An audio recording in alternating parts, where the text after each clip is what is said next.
पूजा कर रहे हो, कोई मंत्र उच्चारण कर रहे हो, कोई भी चालीसा कर रहे हो, तो उसका एक तरीका होता है ना करने का। आप कैसे बोलते हो उसको? आप जब संकल्प लेते हो, ईश्वर के सामने कहते हो कि मैं चलो सपोज करो कि मैं हनुमान चालीसा का पाठ करूंगी, तो आप क्या बोलते हो कि ये चालीसा मैं कैसे करूंगी, कितने दिन से कितने दिन तक करूंगी, या करती रहूंगी जिंदगी भर हमेशा? तो आपको उसका फल कैसे मिलेगा? आपको पेपर के अंदर समझने की कोशिश करना मेरी बात को, ठीक है? चालीसा का मतलब क्या होता है? What is the meaning of Chalisa? Chalisa को 40 दिन करना होता है, तब वो सिद्ध होती है। कोई भी 40 दिन यहाँ पर है वो 40 दिन की जाती है बेटा।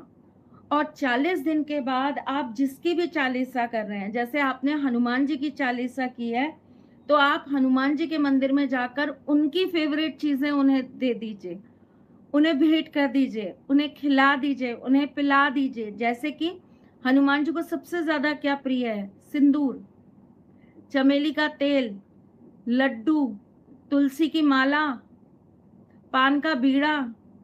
ये सारी चीजें आपको 40 दिन के बाद हनुमान जी के मंदिर में जाकर उन्हें भेंट कर देनी है। एक चीज भी कर सकते हो, सारी चीजें भी कर सकते हो, इसमें से 2 चीज भी कर सकते हो, 5 चीज भी कर सकते हो, जो आपकी इच्छा है, जैसे आपकी सामर्थ्य है वो आप करो। उसके बाद आप उनको ये बोलो कि मैंने अपना कार्य संपन्न किया, मैंने अपने 40 दिन का पाठ संपन्न किया, मेरी ये मनोकामना थी और इस मनोकामना को लेकर मैंने ये 40 दिन आपका पूजन किया था, राइट? गुड़ चना, बूंदी के लड्डू, बूंदी पूजन किया। अब लड़कियां मुझसे कहेंगी पीरियड्स आ जाते हैं फिर क्या करना है, वो भी समझाऊंगी। पहले इस विधि को समझो फिर वो विधि समझाऊंगी।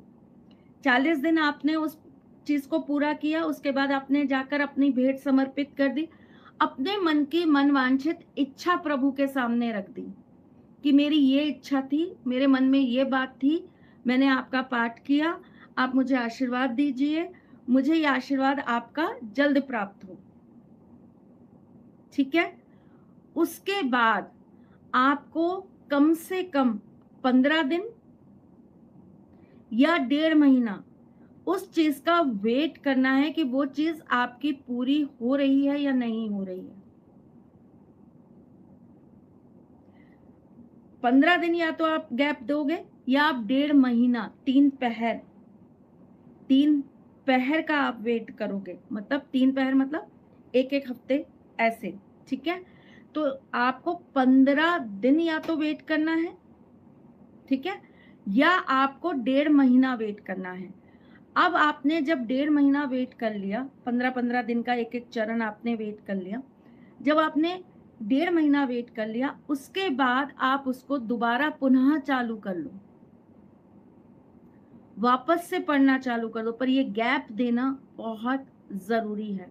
अगर आप इसे गैप नहीं देते तो क्या होता है, आपने जो पीछे पूजा करी है ना, जो आपने पीछे चीजें करी हैं, वो आपकी सिद्ध नहीं होंगी और आगे की चीजें आपकी बढ़ती जाएंगी, बढ़ती जाएंगी, बढ़ती जाएंगी और उसका फल आपको प्राप्त नहीं होगा। वो आपके कर्मों में जुड़ता जाएगा। अब वो कर्म आपको कभी भी वो चीज दे, आपको दे, आपके आने वाले वंश को दे, आपके बच्चों को दे, बच्चे के बच्चे को दे, कुछ पता नहीं। अगर आप इस भाव से कर रहे हैं कि मुझे मिले, मेरे बच्चों को मिले, मेरे बच्चों के बच्चों को मिले, मुझे कोई फर्क नहीं पड़ता, तो बहुत अच्छी बात है, फिर तो आप करते जाइए कंटिन्यूअसली पूरी जिंदगी।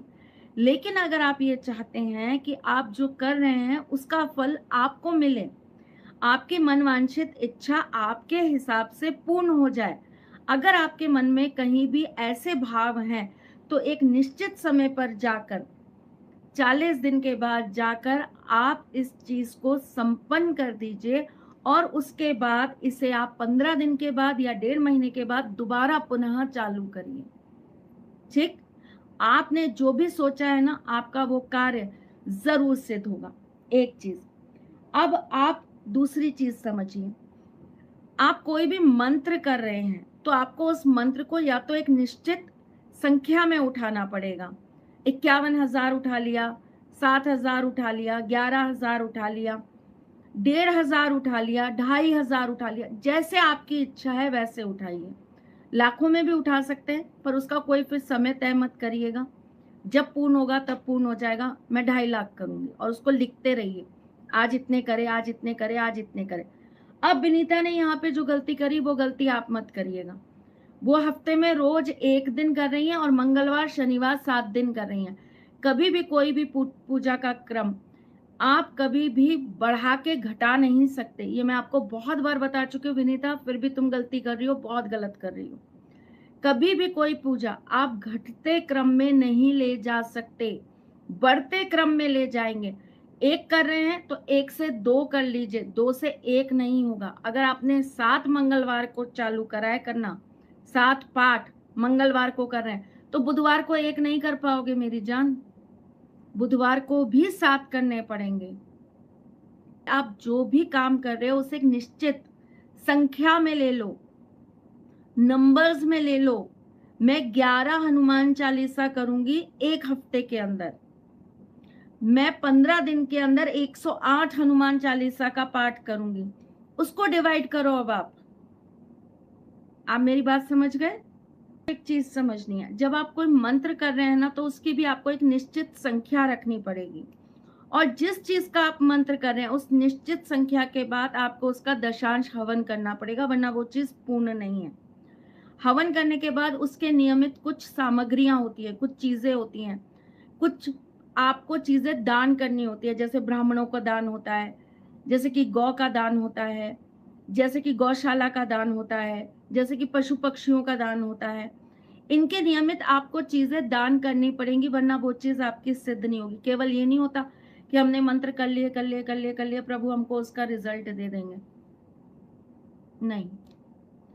आपको रिजल्ट आपके कर्मों का मिलेगा। कर्म आपके तभी पूर्ण होंगे जब आप उसको विधि पूर्वक पूरा करेंगे, ठीक है। पीरियड्स बीच में आ जाएं तो क्या करें बेटा? जब आपके पीरियड्स बीच में आ जाए ना, तो उतने दिन के लिए, मतलब 4 या 5 दिन, हनुमान चालीसा कर रहे हैं तो 8 दिन से पहले स्टार्ट नहीं करेंगे आप।